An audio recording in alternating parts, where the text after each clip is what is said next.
उन्होंने हम सबको जगाया और पूरे हिंदुस्तान में, पूरे भारतवर्ष में, 27 राज्यों में, सभी केंद्र शासित प्रदेशों में आज हमारा संगठन तैयार किया। मैं आपको बता दूं स्पष्ट रूप से इस मंच से कि बड़े गौरव की बात है कि आप सबके पुण्य और पुरुषार्थ से माननीय कमांडर साहब के नेतृत्व में आज हमारा काम, हमारा जो एग्जिस्टेंस है, हमारी जो क्षमता है, जो पात्रता है, वो 650 जिलों में है पूरे भारतवर्ष के अंदर। केवल 100 जिले बचे हैं और यहाँ से हम संकल्प लेके जाएंगे कि 10 दिन के अंदर पूरे 750 जिलों में एनएसी की पताका फहरे और हर जगह एनएसी दिखे।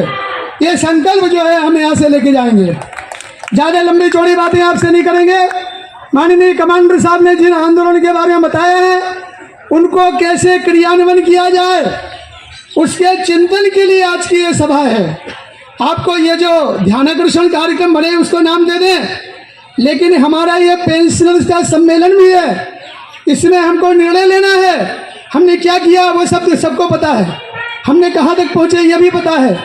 आगे हमें क्या करना है, जो कमांडर साहब ने बताया है, ताला ठोको आंदोलन हो, आमरण अनशन आंदोलन हो, या फिर आत्मदान का आंदोलन हो, जो भी है वो हम कैसे क्रियान्वयन करें, इसके बारे में आज हमें चिंतन करना है, हमें मनन करना है, जिससे हम उसको ठीक ढंग से क्रियान्वयन करवा सकें। आपको बिल्कुल चिंता की आवश्यकता नहीं है। आप ये मत समझिए कि हम जो है निराश होकर घर पे बैठ जाएंगे, अब हमारा काम नहीं हो रहा है, ऐसी बात नहीं है। मैं आपको सत्य बता रहा हूँ, काम बड़ा है, बड़ा था, बहुत सारी कोशिशें करनी पड़ी। सभी यूनियंस को, जितने यूनियंस हैं, जितने सेंट्रल ट्रेड यूनियन हैं, उनको अपनी एक ही डिमांड के लिए एक साथ लाने का काम आप सबने किया है। यूनियन, जितनी यूनियन है, सबके सब पहले 5,000 रुपये मांग रही थी, कोई 2,000 रुपये मांग रही थी, आज सबके सब 9,000 रुपये की मांग कर रही है। इसमें हमारी विजय है। भारतीय मजदूर संघ जो अभी तक 3,000 रुपये की पेंशन की बात करते थे, कभी कहते थे 5,000 रुपये में पेंशन दे दीजिए, आज आप देखिए, आज उठा के देखिए आप, 7,500 प्लस डीए की मांग के लिए 17 अगस्त को उनको अभी सड़कों पे उतरने की आवश्यकता अब पड़ रही है। इसका मतलब ये किसकी वजह से हुआ है? बहुत अच्छी बात है, आप देर से हमारे साथ में आए, लेकिन बात तो सुनी, बात तो मानी। हम इस मन से आपकी प्रशंसा करते हैं, बीएमएस की प्रशंसा करते हैं। जितने सेंट्रल ट्रेड यूनियन हैं, उनका भी कमांडर साहब की ओर से स्वागत करते हैं। आपने अभी तक जो काम किया है वो प्रशंसनीय है। हो सकता है किसी को कम ज़्यादा यश आया हो, लेकिन मैं आपको बता दूं, बिल्कुल सत्य कहता हूं उस मंच से कि चारों मांगों को मंजूर करवाने वाला संगठन ये केवल कमांडर साहब के नेतृत्व में काम करने वाला संगठन ये केवल नेशनल एजुकेशन कमेटी ही है। यही सत्य है, ये बात समझ के चलिए आप। बहुत जल्दी जो है, बहुत जल्दी आपको शुभ सूचना मिलेगी, लेकिन हम सतर्क रहें, हम जो है जागरूक रहें। ऐसा नहीं है जिस प्रकार से साहब ने बताया, बहुत सारी अंदर की चीज़ें हम आपके सामने प्रकट नहीं करना चाहेंगे, समय जो है उसको बताएगा, लेकिन आपके पुण्य और पुरुषार्थ की चरम सीमा पे पहुंचाने की थोड़ी सी आवश्यकता है। अभी तक मैं आपको सत्य बात बताता हूँ, माननीय कमांडर साहब ने परमात्मा का नाम लेकर आपके पुण्य पुरुषार्थ से यह जो भगवान जगन्नाथ की खिचड़ी है कि सबसे पहले जो पहला जो ये रहता है वही पकता है, और धीरे धीरे आखिरी जो है जिसको हम क्या कहते हैं वो पकती है। लेकिन जो अभी समय आ गया है कि अब नीचे से हमको जो है तबेला पकाना पड़ेगा, नीचे से आग लगानी पड़ेगी, नीचे से गर्माहट देनी पड़ेगी, और ये काम आपको करना पड़ेगा। आप यहाँ से संकल्प लेके जाएंगे कि हम जो है ऊपर और नीचे दोनों तरफ से इसको जो हम खिचड़ी पकाने का काम करेंगे। परमात्मा का साथ आपके साथ में है, और पूरा संगठन बहुत सारी चीज़ें हैं। 5-7 मई की बात है, 7 मई को माननीय कमांडर साहब के नेतृत्व में हमारी दिल्ली की टीम को हमारे साथ में हमें भेजा गया श्रम मंत्री महोदय जी के साथ में पास में। चर्चा के अंत में यही निकला कि आप चिंता मत कीजिए, हम आपका काम कर रहे हैं। लेकिन सर का काम कहना ऐसा है कि लोग हमारे 200-250 से लोग पीड़ित हैं, वो जो रोज मरते चले जा रहे हैं, आप जल्दी करवाइए। इसलिए आपका समय ज़्यादा ना लेते हुए हम यहाँ से संकल्प होके जाएंगे। यहाँ जो मंच से बात होगी, आगे हमें कैसे क्रियान्वयन करना है, आपकी भावनाएं क्या है, हमने क्या किया है, ये हमें नहीं बताना है। यहाँ हमने क्या किया है वो हमें सब पता है। आप लोगों ने जो ऐसा काम किया है कि जो कोई नहीं कर सकता, वो आप लोगों ने काम किया है और आपके सबके पुनर्पुरुषार्थ से काम हुआ है।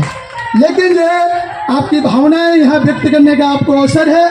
माननीय कमांडर साहब उसके ऊपर निर्णय लेंगे कि क्रियान्वयन कैसे किया जाए। इन सब चीज़ों का आपका सबका स्वागत करते हैं, आपका वंदन करते हैं, आपका अभिनंदन करते हैं। इसी के साथ ही मैं अपनी वाणी को विराम देता हूँ। अंत में 5 मिनट का समय लूँगा जब कार्यक्रम समापन की ओर आएगा। इसके साथ ही आप सबको प्रणाम, सबको सादर चरण स्पर्श। मैं अपनी वाणी को विराम देता हूँ। Thank you sir. आपको बहुत जल्दी दिखाई देगा, मैं आपको सत्य बता रहा हूँ। जो संकेत दिखाई दे रहे हैं वो बहुत ही शुभ है, मंगलमय है और जल्दी ही उसका आपको परिणाम दिखाई देगा। कुछ चीजें ऐसी रहती हैं जो सबके सामने नहीं कहनी चाहिए। हमारी शक्तियां, बहुत सारी ऐसी शक्तियां हैं एनएसी की जो गुप्त शक्तियां हैं जो काम कर रही हैं। और शक्ति की युक्ति और युक्ति की शक्ति, इसका सबका प्रयोग किया जा रहा है। हम बहुत जल्दी जीतेंगे और अपनी हक की पेंशन लेकर रहेंगे। इसमें बिल्कुल भी किसी प्रकार की शंका कुशंका आपको नहीं करनी है। आपने जो अब तक का संघर्ष किया वह प्रशंसनीय है, अनुकरणीय है, वंदनीय है। आज आपने आपके संगठन को, आज आप देखिए कमांडर साहब के साथ में हमने देखा कि कम से कम हम प्रतिशत तो नहीं बता सकते, लेकिन मैक्सिमम एमपीएच के यहाँ जो काम करने वाले लोग हैं, जो सचिव करके जो सेक्रेटरी काम करते हैं, उसमें ज्यादातर हमारे ईपीएस के भाई हैं। संघ कार्यालय में हमने देखा, मुख्यालय में संघ के वहां भी ईपीएस के भाई हैं, करीब 90% भाई ईपीएस के हैं। जब परम पूजनीय मोहन भागवत जी ने कमांडर साहब को बुलाया और जब कमांडर साहब पहुंचे, मैं भी उनके साथ में साक्षीदार हूं, तो अपने ईपीएस के भाई वहां मिले। उन्होंने कहा सर हमारी ओर ध्यान दीजिए। कमांडर साहब ने कहा भैया परम पूजनीय श्रद्धेय मोहन जी से बात कीजिए। उन्होंने कहा हमारी हिम्मत नहीं होती है, आप ही वो व्यक्ति हैं जो हमारी आवाज को पूजनीय मोहन जी भागवत की तक पहुंचा सकते हैं। और माननीय कमांडर साहब को उसी दिन उन्होंने कहा कि आपका कार्य बहुत अच्छा है, इसलिए मैंने आपको समय दिया है, आपका कार्य अच्छा है। जब यह बात हुई कि हमारे पास में वोट बैंक नहीं है, सरकार को ऐसा लगता है, तो पूजनीय मोहन भागवत जी का कहना था कि वोट बैंक से संघ का कोई मतलब नहीं है। मैं आपको अंदर की बातें बताता हूँ कुछ। उन्होंने कहा कि संघ से वोट बैंक का कोई मतलब नहीं है, लेकिन आपका कार्य अच्छा है, इसलिए मैं आपका कार्य करवा के रहूंगा और मैं प्रधानमंत्री से कल बात करूंगा। बात नहीं हुई, वही भी जो है क्या चर्चा हुई क्या है उसके बारे में हम आपको नहीं बताना चाहेंगे, लेकिन आप निराश हो रहे हैं, आप हताश हो रहे हैं, इसलिए बात मुझे आपको बतानी पड़ी। विषय नहीं है। नंबर 2, आपने देखा, आज आपने देखा होगा कि हमारे यहाँ एमपीओ की संख्या तो बहुत कम है। उसका कारण ये है कि आज का हमारे कोई इवेंट नहीं था कि हम जो है सांसद महोदय को बुलाएं। एक इवेंट हो चुका कमांडर साहब के द्वारा, आपने देखा उस समय 28 एमपी ही आए थे, वो हमारा की इवेंट था। दूसरा इवेंट हमारे जो सांसद महोदय यहाँ आए थे, उन्होंने किया कि संसद में जाके हमारी बात को उठाया और वहाँ जाके उन्होंने गेट के ऊपर, संसद के गेट के ऊपर प्रदर्शन किया। इसके बाद में और एक बात आगे बहुत सारे एमपीओ का ग्रुप, हम नाम नहीं लेना चाहेंगे, वो ग्रुप में उनके प्रति हम कृतज्ञता व्यक्त करते हैं, वो वित्त मंत्री महोदय जी से मिले। और अभी आपने देखा होगा कि 7-8 एमपी महोदय वो जो है श्रम मंत्री महोदय से मिले। अभी परसों की बात है, 2 दिन पहले की बात है। इसका पूरा श्रेय कमांडर साहब को है, आपके पुनर्पुरुषार्थ को है। आप ऐसा मत समझिए कि हम अकेले हैं, अब आपके साथ में पक्ष और विपक्ष सब साथ में है। इसलिए हमने माननीय कमांडर साहब ने इस आंदोलन के लिए एमपी महोदय को न्योता नहीं दिया था, लेकिन वाक चौरे साहब वहाँ हम लोग रुके हुए हैं, उनको इस बात का पता है तो उन्होंने खुद कहा कि आपका आंदोलन कब है। तो कमांडर साहब ने कहा कि सर हमारा आंदोलन कल है, इसलिए वो यहाँ पधारे। उनके प्रति हम कृतज्ञता व्यक्त करते हैं। यहाँ भी बहुत सारे एमपी हैं, एमपी महोदय हैं, और हमारे यहाँ के जो हमारे बुल्ढाना के जो राज्य मंत्री हैं स्वतंत्र कार्यभार, वो भी यहाँ पधारे हुए हैं। सब लोग यहाँ से हमारी बात सुन रहे हैं। लेकिन जो है हमने उनको जिस प्रकार से विधिवत न्योता देना चाहिए था नहीं दिया है, इसलिए इनकी उपस्थिति नहीं रही है यहाँ। इसलिए उसको इस प्रकार से ये उसका मेजरमेंट मत कीजिए कि हमारे यहाँ इतने कम एमपी आए।